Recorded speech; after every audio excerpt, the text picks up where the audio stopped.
आज हम शुरू कर रहे हैं मुख्यमंत्री के बारे में पढ़ेंगे। मुख्यमंत्री जो हमारे राज्य का एक जनप्रतिनिधि होता है, राज्यपाल के साथ में जो जनप्रतिनिधि के रूप में कार्य करता है वो मुख्यमंत्री होता है। और मुख्यमंत्री के बारे में हम कुछ जानकारी यहाँ पर हम पढ़ेंगे। जैसे नंबर फर्स्ट में बताया गया है, नंबर फर्स्ट में है कि वह सरकार का मुखिया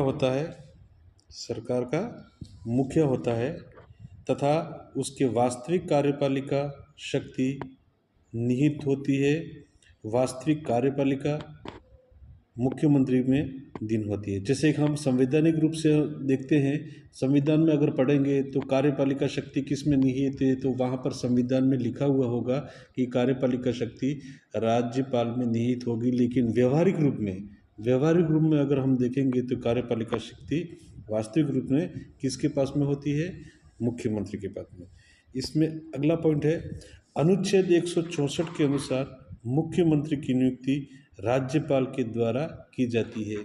जब मुख्यमंत्री की बात बनाने की बात आती है तो इसकी नियुक्ति करने का जो कार्य है वो किसके हाथ में होता है?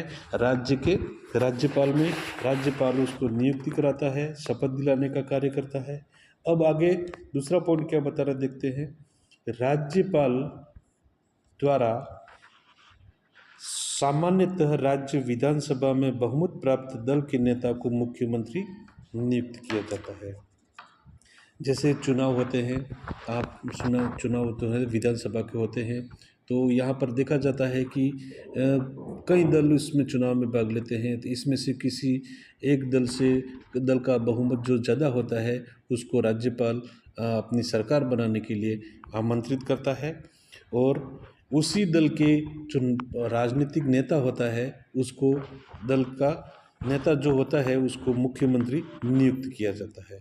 फिर इसी में अगला पॉइंट है, त्रिशंकु विधानसभा की स्थिति में। त्रिशंकु का मतलब यहाँ पर तीन एकदम तो त्रिशंकु हो जाता है कि स्थिति में राज्यपाल के द्वारा दल के नेता अथवा गठबंधन के नेता को मुख्यमंत्री नियुक्त किया जाता है तथा उसमें एक माह के भीतर बहुमत साबित करना होता है। यहाँ पर क्या होता है कि जैसे कि हम यहाँ देखते हैं कि भारतीय जनता पार्टी, कांग्रेस पार्टी और तीसरी और अन्य पार्टी हो, अगर तीनों के जो बहुमत है, तीनों के वोटिंग के बहुमत अगर समान आ जाता है, तब यहाँ पर राज्यपाल को अधिकार है कि इसमें से कौन से दल को सरकार के लिए आमंत्रित करें और जिसको भी आमंत्रित किया जाता है उस दल को 1 महीने के अंदर अपना बहुमत साबित करना होता है। इसी तरह से अगला देखें, नंबर 3 में यहाँ पर बात क्या होती है कि मुख्यमंत्री की शपथ किसके द्वारा कराई जाती है? राज्यपाल द्वारा। राज्यपाल मुख्यमंत्री की शपथ कराता है और शपथ कराने के बाद में अगली जो बात है देखते हैं कि शपथ कराने के बाद में जो मुख्यमंत्री है वो अपने मंत्रियों की एक लिस्ट तैयार करके राज्यपाल को सौंपता है और राज्यपाल इन सभी मंत्रियों की नियुक्ति करता है और उनकी जो जितने भी शपथ दिलाने के कार्य के साथ साथ में जितने भी इनके कार्यभार जो विभाग दिए हैं मुख्यमंत्री द्वारा जो दिए जाते हैं, इसकी घोषणा भी राज्यपाल द्वारा की जाती है। इससे आगे नोट बताया गया है कि संविधान के प्रति श्रद्धा और निष्ठा का भाव भारत की प्रभुता अखंडता को बनाए रखने के साथ प्लस गोपनीयता की शपथ दिलाई जाती है। शपथ में ये चीज़ें होती है, संविधान के प्रति सच्ची श्रद्धा और निष्ठा और संप्रभुता को बनाए रखना है और अखंडता को बनाए रखना। कहने का मतलब यहाँ पर राज्य को अलग से देश बनाने की मांग कभी भी नहीं करेगा और गोपनीयता की शपथ, जो ऐसी कुछ बात होती है जो गोपनीय है, जो बाहर प्रदर्शित नहीं कर सकते हैं, उसको हमेशा वो गोपनीय ही रखेगा। इसके कार्यकाल की बात करें तो कार्यकाल निर्धारित नहीं है, राज्यपाल के प्रसाद पर्यंत का पद पर बना रहता है। इससे देखा जाता है तो यहाँ पर संवैधानिक आधार से बताया गया कि राज्यपाल के प्रसाद पर्यंत, लेकिन यहाँ पर देखें तो यहाँ पर जब भी अगर राज्य का जो संवैधानिक तंत्र विफल हो जाता है तब राज्यपाल यहाँ पर घोषणा करता है कि यहाँ पर संवैधानिक तंत्र सही तरीके से नहीं चल रहा है, तो उसको वापस यहाँ से संविधान या अपनी विधानसभा को भंग कर दिया जाता है। पर यहाँ पर व्यवहारिक रूप ये है कि राज्यपाल मुख्यमंत्री के परामर्श से ही राज्यपाल जो है मुख्यमंत्री के परामर्श से ही अपनी विधानसभा को भंग कर सकता है। इससे आगे देखें, कार्यकाल तो निर्धारित नहीं था, ये बता दिया।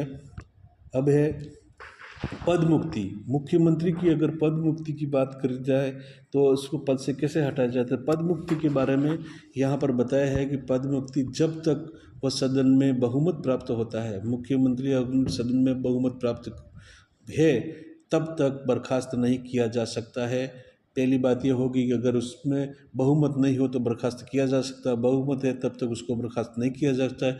अगर वो विधानसभा में विश्वास मत खो लेता है, मतलब बहुमत उसको हटा दिया जाए या बहुमत मिलना बंद हो जाता है या कोई भी बहुमत अपना वापस ले लेता है, खो देता है, तो उसे इस्तीफा देना चाहिए। मतलब उसका बहुमत नहीं है तो मुख्यमंत्री इस्तीफा दे देगा, अन्यथा राज्यपाल उसे बर्खास्त कर सकता है। या तो समय से पहले अगर बहुमत खो जाता है तो मुख्यमंत्री है वो अपना इस्तीफा दे दे। अगर इस्तीफा नहीं दे पाता है तो बाद में राज्यपाल उसको बर्खास्त कर ही देता है। वेतन और भत्ते की बात करें तो राज्य विधायिका द्वारा निर्धारित किया जाता है।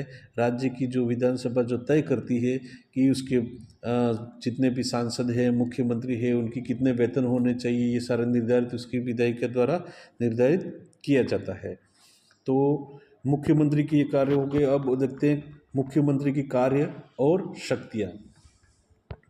तो मंत्रिपरिषद के संबंध में जो अगर पढ़ेंगे तो मुख्यमंत्री मंत्रिपरिषद का मुखिया होता है और मुख्यमंत्री के त्यागपत्र मृत्यु के कारण मंत्रिपरिषद का विघटन हो जाता है।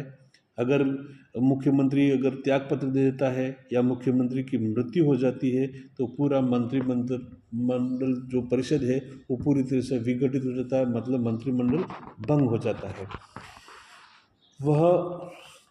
वह मंत्रिपरिषद की बैठकों की अध्यक्षता करता है। मुख्यमंत्री की बात हो रही है। मुख्यमंत्री मंत्रिपरिषद की बैठकों का अध्यक्षता करता है तथा निर्णयों को प्रभावित करता है। निर्णय किस तरह से लिए जा रहे हैं, उस निर्णयों को अगर निर्णय सही है कि नहीं है, इसका निर्णय भी कौन करेगा? मुख्यमंत्री करेगा। मंत्रियों के बीच विभागों और मंत्रालय का आवंटन तथा फेरबदल करना है। अगर किसी भी मंत्री को कोई भी विभाग दिया गया है, उसमें बदलाव करना है या क्या करना है, इसके बारे में फेरबदल करने का अधिकार यहाँ पर सिर्फ मुख्यमंत्री को ही है। अगला है मतभेद की स्थिति में मुख्यमंत्री राज्यपाल को संबंधित मंत्री को बर्खास्त करने की सलाह दे सकता है। अगर मुख्यमंत्री और मंत्री के बीच में किसी बात को लेकर के मतभेद होता है तो मुख्यमंत्री राज्यपाल को कह करके उसको बर्खास्त कराने की सलाह कर सकता है। वैसे इस तरह से व्यवहारिक में ऐसे होता नहीं है, लेकिन कभी कभी स्थिति ऐसी आ जाती है तो मुख्यमंत्री मंत्री को बर्खास्त कराने की सलाह दे सकता है। अगला है राज्यपाल के संबंध में अगर देखेंगे तो यहाँ पर क्या कार्य है। राज्यपाल के प्रशासन से संबंधित सभी निर्णयों के बारे में राज्यपाल को सूचित करता है। राज्य के प्रशासन के जो जितने भी कार्य हैं, जो भी करते हैं, वो जो कार्य करने से पहले ये करके इसकी सूचना कहाँ पहुँचाई जाती है? राज्यपाल को सूचना पहुँचाई जाती है। क्योंकि देखा जाए तो ये राज्यपाल है वो केंद्र का एक एजेंट के रूप में कार्य करता है, क्योंकि केंद्र सरकार या राष्ट्रपति उसको राज्यों में नियुक्त करता है, तो सारी सूचना उनको देना अनिवार्य होता है। संविधान में भी ये बताया गया है कि जो भी कार्य किया जाता है वो राज्यपाल को सूचित करना होता है। आगे है राज्य के महाधिवक्ता,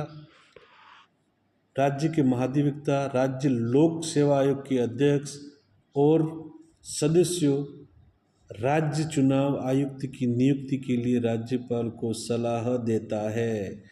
राज्यपाल को सलाह देने का कार्य, ये सभी की नियुक्ति और इनकी किसी भी तरह से कार्रवाई करनी है, नियुक्ति करनी है, या उनका पदस्थापन करना है, कुछ भी करना है, तो इसकी सलाह किसके द्वारा दी जाती है? अर्थात सीधे सीधे शब्दों में बोले तो इसके पूरे के पीछे का जो जिम्मेदार जो होता है मुख्यमंत्री होता है। मुख्यमंत्री जिसको भी नियुक्त करने के लिए कहेगा, राज्यपाल उसको नियुक्ति देगा। यहाँ पर यही बात बताई गई है। फिर आगे है उधर राज्य विधानमंडल के संबंध में अगर देखें तो इनके जो मुख्यमंत्री के कार्य क्या है? राज्यपाल को सत्र का आहूत तो सत्रावसान करने की सलाह देता है। मतलब कौन मुख्यमंत्री कहता है राज्यपाल को सत्र को आरंभ करने के लिए किया जाए और सत्र को आहूत, सत्र को समाप्ति की ये सलाह मुख्यमंत्री द्वारा दी जाती है। अगला है राज्यपाल को कभी भी विधानसभा की भंग करने की सिफारिश कर सकता है। कौन करेगा? मुख्यमंत्री राज्यपाल को कभी भी कह सकता है कि हमारी विधानसभा को भंग करना है, तो राज्यपाल उस विधानसभा को भंग कर देगा, उसके आदेश की पालना करेगा।